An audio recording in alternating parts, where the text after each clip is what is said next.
Bienvenue à toutes et à tous, mesdames et messieurs, à ce magazine d'information qui sera largement consacré aux activités de cette grande dame politique de valeur ostentatoire, Madame Simone Ehvé Gbagbo, l'ex-première dame de Côte d'Ivoire, l'ex-députée d'Abobo et deuxième vice-présidente du Front populaire ivoirien, FPI. Tout de suite à Grand Laou, lors de sa tournée de remobilisation dans cette région appelée la région du Grand Pont, la première dame, Mme Simone Ehvé Gbagbo, sans aucune circonvolution langagière, a édifié la population de cette région sur ce que l'on appelle la casse de la BCEAO pendant la crise de 2010-2011, pour laquelle le régime actuel accuse le président Laurent Gbagbo. On dit pourquoi pendant la crise, au moment où les Français ont demandé à la BCEAO de bloquer l'argent de la Côte d'Ivoire, pourquoi Gbagbo s'est levé, il est allé ouvrir la porte de la BCEAO, il a pris l'argent de la BCEAO pour payer les fonctionnaires. Donc on le condamne à 20 ans. Parce qu'il est allé prendre l'argent de la Côte d'Ivoire. Lui, président de la République de Côte d'Ivoire, il est allé prendre l'argent de la BCEAO pour payer les fonctionnaires. Quand on faisait moi mon procès, les juges m'ont posé cette question-là. Que oui, que vous avez fait un crime économique. J'ai dit quel crime économique? Il dit oui. Vous êtes allé faire la casse de la BCEAO. J'ai dit oui, on a fait ça bien. Mais monsieur le juge, monsieur le magistrat, quand on a pris l'argent de la BCEAO, c'est pas pour payer votre salaire. Si vous ne vouliez pas, pourquoi vous avez pris l'argent? Donc si Gbagbo est voleur, vous êtes receleur. Donc vous devez aller en prison. Voyez un peu ce pays dans lequel nous vivons là. Et les gens de la BCEAO eux-mêmes, ils leur ont dit, venez porter plainte contre Gbagbo Laurent. Il dit, qui nous? On n'est pas dedans. On n'est pas dans votre affaire. Et la BCEAO a refusé de se porter partie civile. Et ils sont venus là, récemment là, le condamner à 20 ans. Un procès sans avocat, sans défense, sans plaignant. Ils l'ont condamné à 20 ans. Mais on voit bien que c'est parce qu'ils se disent que, on ne sait jamais où. Peut-être que les Blancs là, on ne va pas pouvoir compter sur eux définitivement. Ils vont les libérer, mais s'ils les libèrent, nous on est foutus. Donc, il faut qu'on prenne des dispositions légales dès à présent pour que, quand il va venir, même si on ne peut pas le mettre en prison nous-mêmes, mais au moins, on va pouvoir dire que tu es condamné à 20 ans, donc tu ne veux pas être candidat. C'est tout. Je vous invite à rester toujours dans la région du Grand Pont, Grand Laou, où la deuxième vice-présidente du Front populaire ivoirien, Mme Simone Ehvé Gbagbo, a réitéré son appel à l'endroit du gouvernement de procéder à une réforme approfondie et totale de la commission électorale indépendante pour une élection transparente, équitable pour tous. Comme nous avons participé aux élections, à toutes les élections, nous voulons que ces élections-là soient des élections transparentes. Nous voulons que ces élections-là soient des élections justes.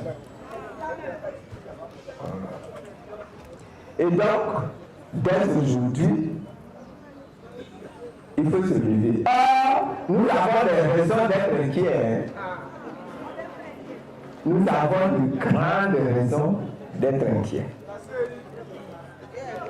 Et 2020 est déjà allé. Et pourquoi est-ce que nous sommes inquiets? Nous sommes inquiets, vous avez commencé vous-même à donner des réponses. Parce qu'il y a des choses qu'on observe, c'est tellement sous nos yeux qu'on n'a même pas besoin d'aller faire des études, des analyses pour trouver ça. On observe que la CEI, son problème n'est pas réglé. La CEI, elle n'est pas consensuelle. Et on a une délégation qui est venue de l'ONU à la demande du chef de l'État pour venir aider à participer, à organiser des élections. Nous avons dit, commencez par régler le problème de la CEI. La CEI, là, elle n'est pas consensuelle. Ni le FPI, ni le PDCI n'ont participé vraiment au débat pour la réforme de la CEI.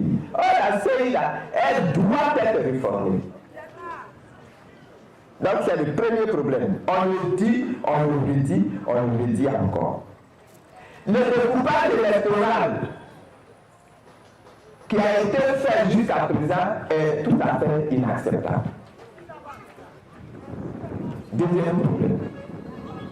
Les listes électorales, elles doivent être entièrement reprises parce qu'elles ne sont pas consensuelles. Les questions d'insécurité, oh là là. La fraude même sur l'établissement des documents de l'État, de l'État civil et des cartes d'identité. C'est incroyable. Même chez moi à Bassam, il y a des problèmes. À Daougro, il y a des problèmes. Et à Alaoui, il y a des problèmes. Et en plus de ça, l'État est parti prendre une loi demandant de payer maintenant 5 000 francs pour établir la carte d'identité. Ce n'est pas possible. Ce n'est pas possible.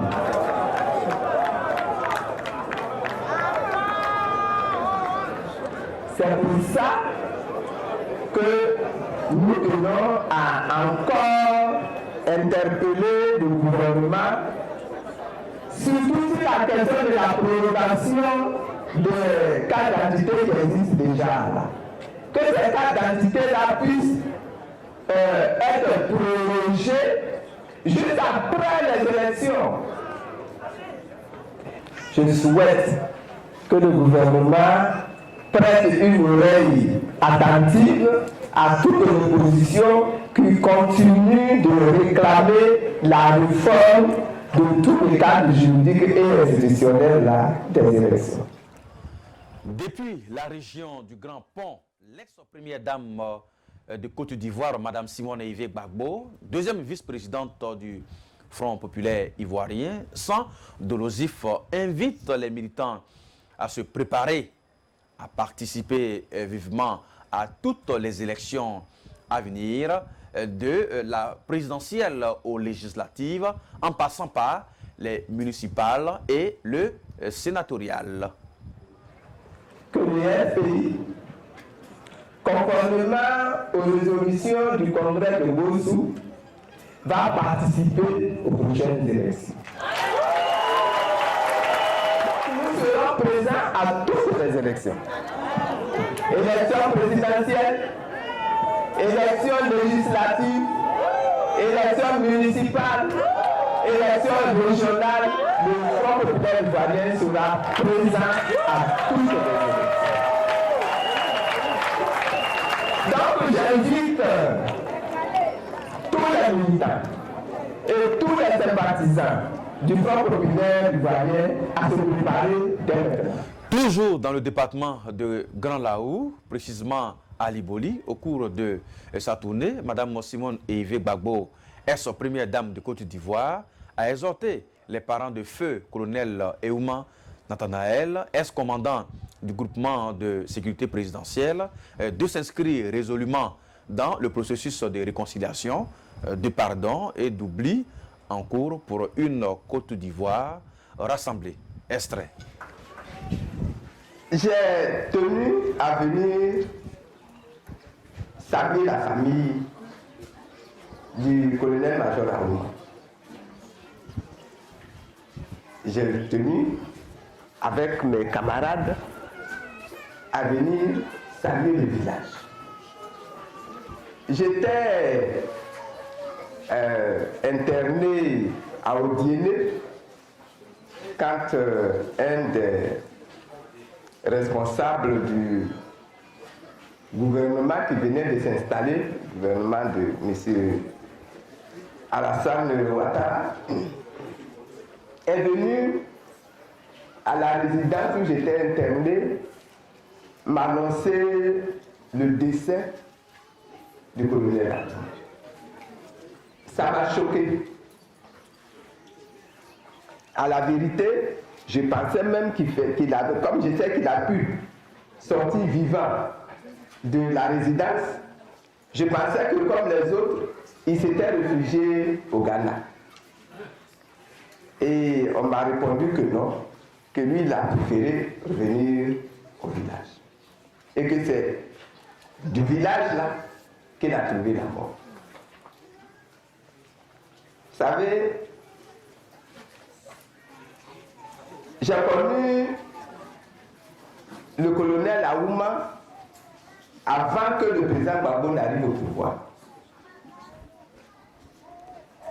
J'étais en 1995 candidate à la députation à Abobo. Et le colonel Aouma commandait à cette époque-là le camp commando d'Abobo. C'est comme ça que nous avons fait connaissance. Mais ça n'a pas été une connaissance amicale. Aouma était un officier droit dans ses bottes.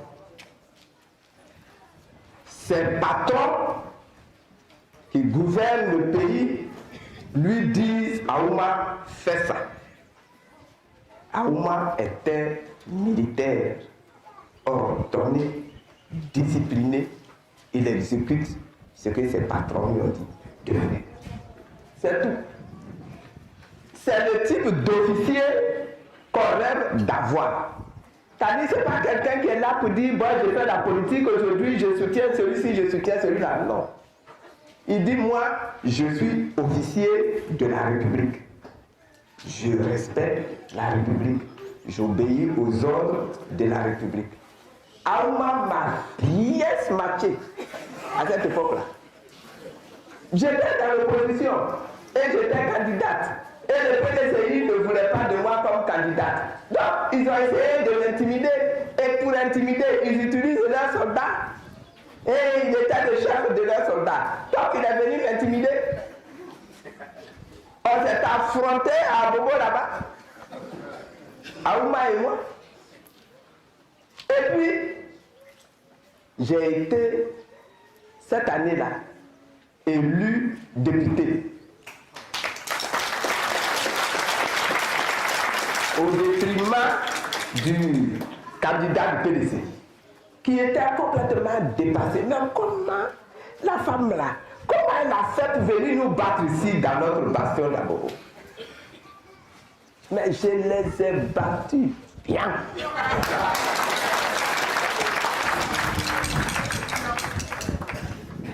Aussitôt, Aouma, qui me menaçait là, il est devant maintenant son autorité. Je suis devenu député.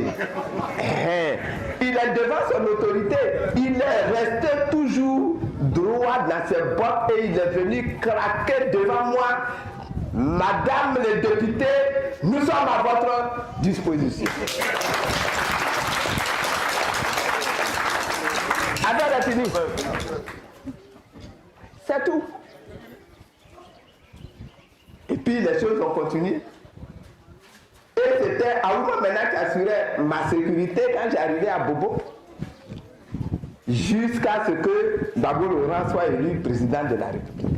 Le cap a été mis dans la région d'Alzopé, où la deuxième vice-présidente du Front populaire ivoirien, l'intrépide militante, l'infatigable et orgie, Madame Simone Hervé Gbagbo, accompagnait l'ancien ministre Léon Emmanuel Monnet, revenu d'exil. Au cours de cette cérémonie, l'ex-première dame de Côte d'Ivoire s'est adressée à la population de la région de Lamé. On s'est dit que le recevoir au siège du parti, ce n'est pas suffisant. Il faut qu'on l'accompagne jusque chez vous ici. et qu'on constate nous-mêmes, dans nos yeux, comme on dit en Côte d'Ivoire, dans nos yeux clairs, il faut qu'on constate que les parents à Tchéda, que Monet Léon a laissé ici il y a 8 ans, sont prêts à le recevoir, lui ouvre les bras, l'accueil avec joie, l'accueil avec ferveur.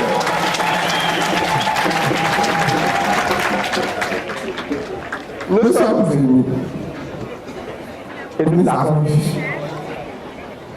nous avons constaté, nous avons vu que,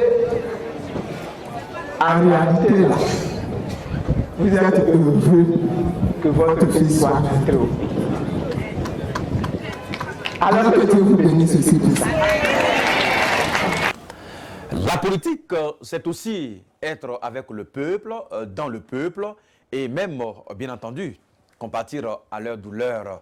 C'est ainsi que les bras chargés de vivre et non vivre, Mme Simone Ehvé Gbagbo, sans anosmie et sans subtilité comportementale, à la suite des inondations de plusieurs quartiers de Grand Bassam, causant des déplacés internes et d'énormes dégâts matériels, s'est rendu sur les lieux du sinistre le mercredi 6 novembre dernier pour y apporter son soutien moral. Reportage. À la suite des récentes inondations dans plusieurs quartiers de Grand Bassam, causant des déplacés et d'énormes dégâts matériels, l'ex-première dame Simone Ehvé Gbagbo a effectué un déplacement sur les lieux du sinistre le mercredi 6 novembre dernier pour apporter assistance aux déplacés. Ce sont les victimes des quartiers Odos 1 et 2 qui ont d'abord reçu la visite de l'ex-première dame. De nombreux dons ont été faits. Madame la Présidente, depuis le début de ce drame que nous vivons ici, dans l'une des zones les plus touchées par les inondations, nous avons reçu des dons. Mais les dons que nous venons de recevoir de vous ont une valeur toute spéciale. Ces dons-ci démontrent aux yeux des habitants de ce quartier que vous n'avez aucun ressentiment sur le cœur, que vous avez un bon cœur, un cœur blanc. C'est un geste qui témoigne de votre farouche détermination à réconcilier tous les Ivoiriens, à pleurer avec ceux qui pleurent et à rire avec ceux qui rient. Merci Madame la Présidente, merci beaucoup pour ces dons. Merci surtout d'être venue ici à Odos. Ma sœur Efwa et moi-même considérons cette visite et cet acte de générosité comme notre décoration personnelle. Merci pour ce grand honneur. Nous entendons que dans quelques jours, notre illustre époux, le président Gbagbo, vous accompagne ici encore, mais cette fois pour nous annoncer qu'il est venu faire don de sa personne à toute la Côte d'Ivoire. Après donc cette étape, Simone Gbagbo et sa délégation ont visité le site de pompage de l'eau et l'embouchure de Grand Bassam. Puis, l'ex-première dame a été reçue par le roi des Nzima, Nanan Désiré Tanoué. Loin d'être épuisée, Simone Ehvé Gbagbo s'est rendue au centre d'accueil situé au quartier Warf de la première capitale ivoirienne où elle a touché du doigt les réalités que vivent les sinistrés. Ensuite, Simone Ehvé Gbagbo et sa délégation se sont rendus à la Caritas de la paroisse Immaculée Conception de Grand Bassam pour faire des dons aux victimes des inondations dans cet endroit. Mesdames et messieurs les victimes de cette inondation qui nous a vraiment enlevé le sommeil vraiment des yeux, je voudrais dire que nos nouvelles sont bonnes, même si nous venons dans une circonstance qui est une circonstance malheureuse. Mais nous venons avec la compassion dans le cœur. Parce que nous avons appris que la pluie, qui normalement est une bonne chose, normalement là, tout le monde attend la pluie, on prie même pour qu'il pleuve. Voilà que cette année ici, à Bassam et dans tout le sud Komoué là, la pluie est devenue une activité, une action qui a semé la désolation dans beaucoup de familles, dans beaucoup de cœurs. Donc nous sommes venus pour vous saluer. Nous sommes venus pour vous dire Yako. Nous sommes venus pour vous apporter notre part de compassion. Heureusement, il y a beaucoup qui courent et qui viennent, et c'est ça qui est bien. C'est ça qui est bien. Quand des frères sont comme ça dans la désolation, c'est bien que chacun regarde chez lui ce qu'il peut apporter. Celui qui peut apporter un morceau de pain, il apporte. Celui qui peut apporter un morceau de savon, il apporte. Celui qui peut apporter un sac de riz, il apporte. Celui qui peut apporter des médicaments, il apporte. C'est comme ça qu'on doit fonctionner dans la société. Et donc, c'est ce que nous sommes venus pour faire aujourd'hui. Sa visite a pris fin par une visite à la cour royale de Moussou, son village, où elle a également fait des dons aux sinistrés des intempéries. Il faut noter que plusieurs anciens ministres, par ailleurs vice-présidents du Front populaire ivoirien, notamment ses plus fidèles compagnons Lazare Kofi Kofi et Émile Guirérou, constituaient la délégation de Mme Simone Eivé. Cette grande dame au grand cœur, loin des vœux chimériques depuis la diathèse, aime bien l'altruisme, apporter le sourire à son prochain. C'est un comportement chez elle, puisque c'est d'elle qu'il s'agit, la véritable ex-première dame de Côte d'Ivoire, Mme Simone Eivé Gbagbo. Pour illustrer, mais dire encore une fois, le 27 novembre dernier, la vice-présidente du FPI, Mme Simone Eivé Gbagbo, est allée à Ayamé, dans le département d'Aboasso, apporter son soutien moral et matériel aux victimes des inondations survenues il y a quelques mois. Notons également que cette catastrophe naturelle a causé la mort d'une personne et endommagé la pharmacie de l'hôpital général de la ville. Extrait de son message à la population. La catastrophe naturelle comme ça vient s'abattre sur un pays, sur une région, sur un village.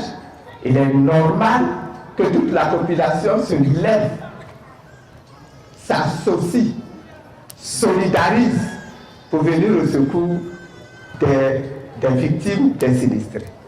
Et c'est ce que nous faisons aujourd'hui. Vous nous avez accueillis parce que vous nous aimez, parce que vous souhaitiez même que je vienne en dehors même de cette calamité-là, pour qu'on s'asseye, on mange ensemble, on joue ensemble, on danse ensemble. Et voilà que je suis venu pour ça, d'abord.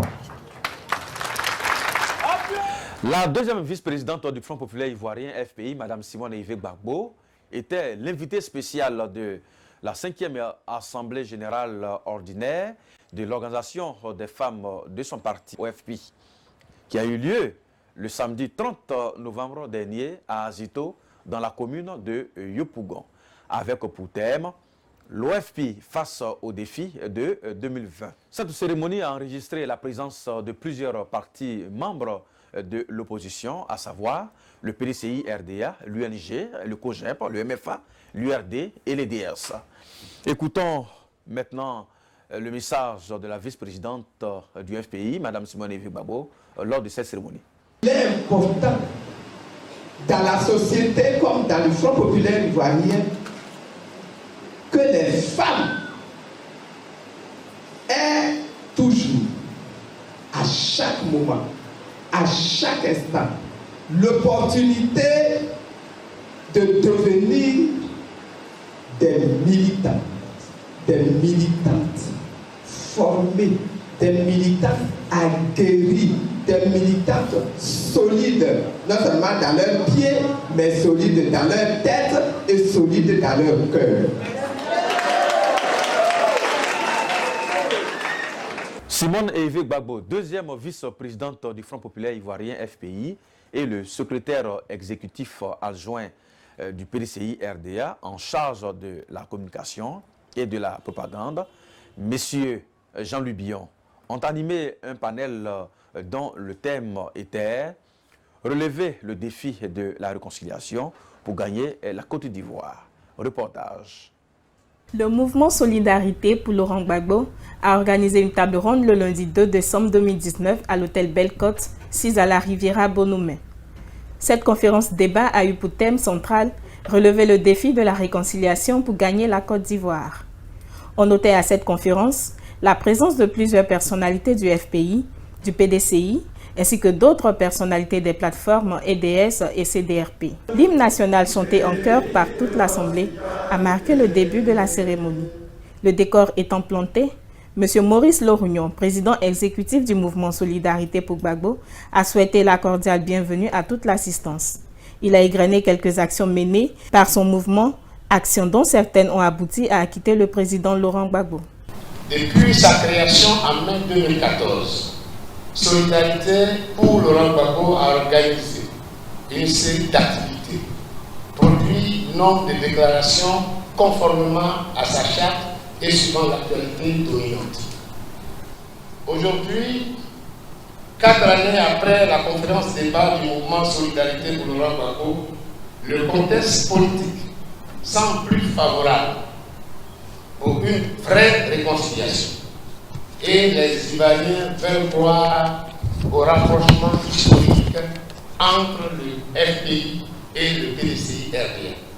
Le ministre Jean-Louis Billon, secrétaire exécutif chargé de la communication, de l'information et de la propagande du PDCI-RDA, par ailleurs panéliste du premier sous-thème, a traduit sa gratitude au mouvement pour l'honneur qui lui a été fait d'exposer sur les promesses d'un rapprochement historique entre le FPI et le PDCI. Il a dans ses propos donné les véritables raisons pour lesquelles le FPI et le PDCI doivent se mettre ensemble pour la reconquête du pouvoir d'État. Les règles sont connues. Lorsqu'on s'accorde sur les règles, on sait ce qu'on doit faire, on sait ce qu'on ne doit pas faire. Il y a un philosophe qui disait la liberté, c'est de faire ce qu'on est obligé de faire. Mais quand le cadre est connu, quand la règle est connue, on s'accorde tous et on ne la transgresse pas. Mais quand on dit que nous sommes en démocratie et que d'autres personnes sont privées de leurs droits simplement parce qu'elles sont posées de penser différemment, c'est une mauvaise chose. Voyez-vous, le FPI et le PDCI s'accordent sur la gouvernance démocratique, s'accordent sur le retour de Laurent Gbagbo et de Charles Bégoudé, ainsi que de tous les exilés, sans condition préalable. Nous sommes d'accord sur la réconciliation nationale. Elle est nécessaire, pas seulement une réconciliation entre acteurs politiques, mais faire en sorte que les questions foncières soient traitées, faire en sorte que les questions économiques, de concurrence, on va parler des monopoles, soient traitées, faire en sorte qu'on soit dans un véritable état de droit, avec cette liberté à laquelle nous aspirons tous. À la suite du ministre, Mme Simone Eyve Gbagbo, deuxième vice-présidente du Front populaire ivoirien, a parlé du retour de Laurent Gbagbo, gage d'une vraie réconciliation. Pour ce second sous-thème, l'ex-première dame a fait ressortir 3 problématiques auxquelles elle a répondu en donnant des solutions pour une véritable et sincère réconciliation. Le libellé de ce thème m'inspire les idées forces et les questionnements suivants. Première chose, il y a nécessité aujourd'hui d'une réconciliation vraie en Côte d'Ivoire. Deuxièmement, et c'est une question qu'implique pour nous ce concept de réconciliation. Et puis, troisièmement, quelles sont les conditions d'une réconciliation vraie en Côte d'Ivoire? Pour atteindre ces objectifs-là, nous le disons, nous l'affirmons, nous le croyons, il faut une réconciliation sincère entre les fils et les filles de notre pays. Une réconciliation qui s'étende à tous les ressortissants étrangers même venus vivre sur notre territoire. Et cet exercice-là de la réconciliation va imposer, premièrement, de faire asseoir des groupes qui sont en conflit pour qu'ils règlent leurs différends. Deuxième point, il nous faudra régler l'épineux problème de la sécurité des hommes et de la sécurité des biens. Et cela de façon consensuelle.